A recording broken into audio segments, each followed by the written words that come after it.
Thank you for giving me some time, Mitzi, today. And you've asked me to talk about betrayal and how it feels to fail. And it's quite a risky thing to do. And it comes from a lot of bitter experiences, as Mitzi said. But I think it's really important for us as healthcare leaders to connect with the human condition and with vulnerability, because what we're doing is looking after people who are at their most vulnerable. And I think when we forget that human connection and the importance of relationships that recognise vulnerability, we can be in a very dangerous place. And most of the time we need to protect ourselves from the emotions that generates, and that's an entirely legitimate thing to do. But from time to time it's important to touch base again and just to think about what that means. And I want to start by taking you back 35 years, so a long time, and to the birth of a little boy who was well loved, very healthy apparently, and a joy in his family. And at 7 months of age he became very ill, and he was taken to a hospital 90 miles away, and after 3 days of various tests had a major craniotomy for a brain bleed where the source was unknown. He very nearly died, but a week later was recovered enough to come out of his cot and have a cuddle, only for it to be recognised that he looked the same as before the first problem happened. And further diagnostic tests were done, and he had a huge second craniotomy, and a different part of his brain was excised. 3 days later, the same thing happened again. This was my first son, and I trained as a health manager in the health service. I trusted and respected it. I thought it was a fabulous institution, and yet the thing that was most precious to me had been so badly let down by it. And I was told by a consultant after that experience that what should have happened was a simple clotting time test done before the surgery, which hadn't happened on any of the occasions. So I ended up with a little boy who was profoundly disabled, had hydrocephalus, was epileptic, was blind, paralysed down one side, and for whom the future, as described by the junior doctor who did the first surgery, was probably not far different from that of a cabbage. He was in hospital for 4 months. We never thought we'd bring him home. We did bring him home, and he made a fantastic early recovery. The consultant to whom he'd been referred was absent. He was away on a conference in America. And he came back to find what had happened to this patient with his name over the cot. And I saw him cry. And at that point I forgave him, because it was the emotional recognition of what had happened that told me that he cared very deeply. In fact, so much so that we took Richard back to see him 6 months after he was discharged, to show him how much progress he'd made, to try and give some heart to this guy who hadn't done anything, but whose system had badly let him down. What got us through that experience were 2 fabulous nurses, Sue and Nancy, who gave me a lot of respect, who were very kind, who made all sorts of practical arrangements. And living away from home, we were 90 miles from home for 4 months with a poorly child is not an easy thing to do. And there was a community around which completely supported us, eventually provided us accommodation, took us into their families and made us feel very treasured. And I think people can cope with extraordinary adversity if that respect and humanity is shown to them and some of their practical needs are addressed. I got involved with the voluntary sector from that point on, partly for my own support, and then because I knew the health and social care system so well, they kept asking me to help them with this, that and the other. And so I developed an alternative career within the voluntary sector, working on the interface between the health service and patients' groups. And 30 odd years ago, being a patient representative was very fringe activity. It's obviously changed a lot now, and I'm really pleased about that. There is further to go. So when the health reforms happened in 1990 and NHS boards were established, I was approached to consider being a non-executive director. because of my professional background, my personal experience and my knowledge of patients and their interests in health. And so I became a non-executive director of a community mental health learning disability trust near to where I lived. And this was after my son Richard had died. He died when he was 8. When he was 6, he'd acquired HIV through the treatment for haemophilia, because it turned out to be a severe haemophilia, which had caused the brain bleeds in the first place, not an aneurysm or a tumour as had been supposed. And so we'd coped with a whole lot of other system failures. So sort of system failures there were that the hospital where he died didn't have any post-mortem facilities for children with infectious diseases, so he had to have his post-mortem at the coroner's office. The coroner released a statement to the press before the post-mortem had been done that Birmingham Maid's boy dies. It was, of course, in the gay plague era of the 1980s, all across the front page of the media, first up on BBC News. And when they'd done the post-mortem, it wasn't, it was a brain bleed that had killed him. So we had to move the other children from their school. We ended up moving house. There was a whole lot of consequences happened through a very simple press statement that the coroner made with an assumption which wasn't actually fact. So I came back into the health service in 1992 to try and level up quality. We'd had some fantastic experiences of care through those 8 years, but we'd also had some really poor experiences. And I felt I knew enough to be able to try and help with the improvement journey. 4 years later, I was asked to become the chair of that trust, and I stayed on there. I think we did some good work, we did some really poor work looking back.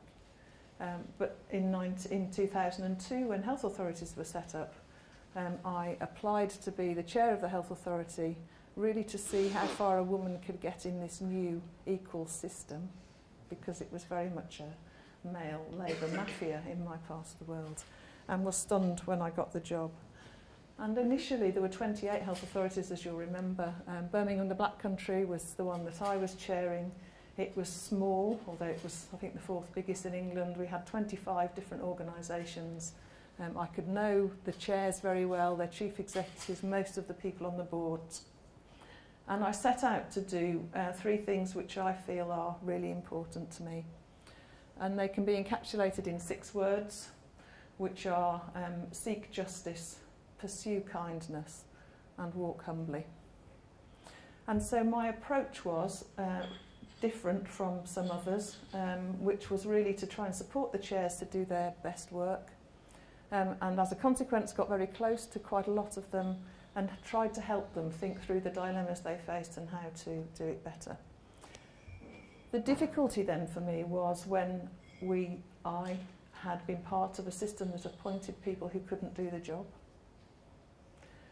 Because then they felt betrayed by me because they disclosed the limitations that they felt they had with their work or the things that they found difficult, and then felt judged when I asked them to step aside or when they weren't reappointed after their first term was expired.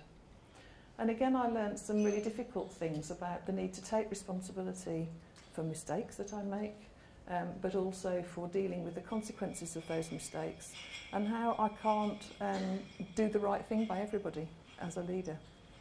And one of the things that sticks in my mind is going to a leaving do for a chair that I'd asked to stand aside, because I had a lot of respect for this man. And of course, I was the last person he wanted to see at his leaving do, because he would never ever be able to forgive me for what I'd done for him. And he felt it was a public humiliation. And then the health authorities were reorganised again in 2006, and it became West Midlands SHA.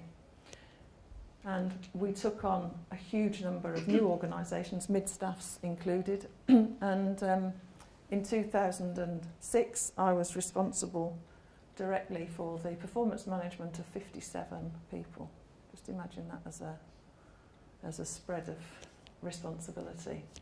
And I said to myself at the time and to others, something that came back to haunt me later, which was you have to be comfortable with what you don't know. And of course, one of the things that I didn't know was that Mid Staffs was on the patch, the problems were already happening. And in the way that we looked at information across that system, it was completely unremarkable. And it was really because of silos. And I want to look at the institution of the hospital, about which lots has been published now, but also the way the health authority worked and the wider system worked, because I think some of the things that became very apparent with hindsight, I feel I ought to have spotted, or if I had spotted, done more about at the time. So mid-staffs, they weren't bad people. They cared just as much as most other people in our health system.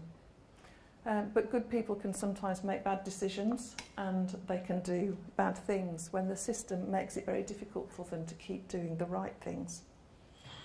Internally, with hindsight, we saw lots of silos. So staff were set against patients. They even had patients with placards in the reception area on a board meeting day, and the board wrote it off as a few campaigners and as anecdotes. There was a big division between managers and clinicians, and Anthony Samara, who went in after the failures were identified, tells a story about the managers never ever being allowed into the medical staff committee. And he asked to be able to go, even for a little while, and he was refused. And their chair, who was a nurse, so a clinician by background, asked to go and was allowed to go for the first 10 minutes because he had a clinical qualification. And we used to joke at the health authority about the tribe of doctors and the tribe of managers. And one of my big regrets is that I didn't confront that head on and begin to address it. There was a real set of silos between targets and quality. And actually targets were set up to try and improve quality, and in many cases they did initially, but they were relied on for too long. And this idea that you can't have quality and financial control, which is a complete myth. The other characteristic of mid-staffs, which I noticed and didn't address, was that they were completely absent from networks. So the chairs meetings that I held every other month within the West Midlands, mid-staffs chair didn't attend. And it was very often the same with others in their senior management team. And the other characteristic of mid-staffs, which I think is something that's very prevalent in the health service as a whole, witness HSJ comments, is that staff were horrible to each other. If you read some of those comments, the vitriol that pours out of them is really horrible. So how can we say we come into this business and to care for people and then treat other people, even our colleagues, like that? But the wider system helped mid-staffs to happen, and I was a responsible person in that wider system. We had monitors set up who were very focused on their statutory independence from the Department of Health and their focus on money at that time, who even when the Health Authority asked for information about mid-staffs, at that point wouldn't share it. I have to say it's very different now. In 2007, Aradazi, appointed as a health minister, asked an outfit from America to come in and review how the Department of Health assisted quality. And this was a document that was laid before the Francis inquiry, and it was completely damning in that two of the things it said was that the Department of Health did very little to support quality, and that the Healthcare Commission, which it had set up as its main lever for quality, felt that the best performance management tool it had available to it was the threat of sack for the CEO. I attended top team meetings with all of the department directorates and with the chairs and chief execs of the various SHAs. It was extraordinarily difficult to contradict a minister who was standing up in front of a team of about 60. And on occasions, I now wish I had. And of course, what we do at the department and in these various senior bodies is throw out guidance by the barrow load. And I have a handout which I wish I'd brought, which is a list of all of the requirements on quality that was just in the 1 year, 2007, that were issued from the various national bodies, and in 10-point print it covers a spreadsheet like that. But what I also learned at the Health Authority that I think is really interesting is that we're all junkies for guidance. Because we were trying very hard at the West Midlands to sort of wean PCTs off looking up the system for permission to taking responsibility for their own local populations. But it was very hard for them to do without somebody giving them permission or telling them what they should do. And I have to confess we were very focused on targets, on financial control and on keeping the media quiet because we knew that's what ministers wanted. There were an immature set of relationships both between the health authorities to a degree, but particularly between some of the national bodies and the health authorities. Julie Bailey would say that the health authority was too easily reassured, too slow to respond, and not angry enough. And despite the culture that I believed we had in West Midlands, I found subsequently that some people were threatening organisations within our health system and passing on the anxiety that they felt personally. For some people, as Mitzi said, I will never be able to rehabilitate myself. But I think it's really important that we talk about failure and the consequences of failure within our management and board circles. We know from work done in the 1980s by people like Jenny Firth Cousins that the people who are most empathetic, the doctors, the junior doctors that are most empathetic, are those that are most likely to suffer the effects of stress and depression. And I saw at the Health Authority probably some of our best people who cared most deeply have been the ones that have been most permanently damaged by the failures that happened on our watch. And I, for a while, taught a postgraduate module at Warwick University on patient public involvement in health because of my background. And I recognised that very often we used patients as a threat to staff. Patients and what they wanted. When actually, if we looked after staff right, they would look after patients right. And so I would say what I did following the exposure of mid-staffs was to look very hard at my role, at the things that I believed, at what I should have done. And we changed a number of things. So we had an integrated dashboard to try and assess the risk of the organisations in our patch. We initiated risk summits, which are now used quite widely to pull the agencies together. But I wish I'd challenged that silo mentality much earlier and understood the power of integrating data much earlier. Since then, and many sleepless nights, I've discovered some literature that goes back a very long way. Some of you will have read Isabel Menz's life and the social systems as a defence against anxiety. It was in the 1950s. It was a real revelation to me because it made it abundantly clear that what I had observed over these many years in healthcare was actually the way anxiety drives us, whether we're a patient, whether we're a frontline member of staff, or whether we're the Secretary of State that doesn't know what's going to be on the front of the Daily Mail tomorrow. And actually the way we deal with that has become, or did become, toxic. And so we appointed people higher and higher and higher up these silos, these organisational hierarchies, which could cope with the vulnerability through having a defence system which they deployed to protect themselves. And what we lost was our core purpose. It wasn't about managing the regulators or managing the system. It was about caring for people. And if we cared, as I said, the systematic literature is so clear. If we care for staff, not soft and fluffy and forgiving them things that they know they've done wrong when they absolutely shouldn't have done them wrong, but being courageous in those conversations, setting stretching goals for people, supporting them to achieve those stretching goals, then our patients will be happy. And when that relationship works between caregiver and patient, and staff feel respected and supported, doing a really tough job, then the outcomes are as good as they possibly can be.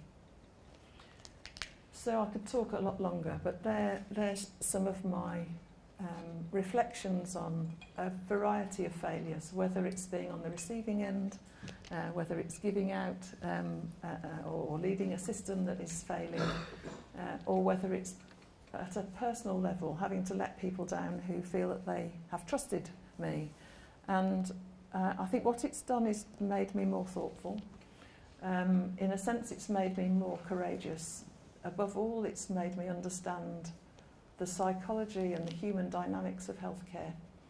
And if I had a wish for the future, it's that we pull things together, that we treat people as people with vulnerabilities, whether they're staff or patients, and we understand how we can create a sustainable health system that can do more and more, because it can tap into the discretionary effort and energy and motivation of staff in order to be able to care for people more wholesomely over a long-term period. And one bit of good news, one of the things that I was involved with between 2006 and 10 was a re-look at the organ donation system.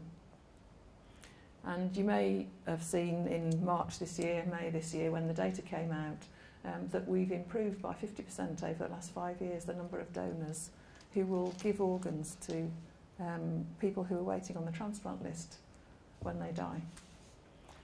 And that isn't a command and control system. It's all sorts of different people playing together, whether it's different UK government departments, whether it's different trusts, whether it's specialised commissioners, whether it's patient groups, whether it's people who are on the donor side of the equation, whether it's people who's on the transplant side of the equation. And what that success has done is breed a huge amount excuse me, of self-belief and the momentum. And I think as leaders what we need to do is to create a space where people can succeed and not all the time look for structural solutions, to help them to bring things together so that they can see the benefit of what they're trying to do, because that will add energy and motivation, which will keep them going in a very tough environment. And just a quote from David Cameron, who I've never ever quoted before, but I thought it was so true. In his homage to Nelson Mandela yesterday, reported in the Times this morning, he said, "An ounce of humility is worth more than a ton of might. Long-lasting change needs patience, even the patience of a lifetime." And I think we've tried might and top-down control, and where's it got us? We now need to try humility and patience, and then I think we'll have a health system that lasts for a very long time. Thanks very much.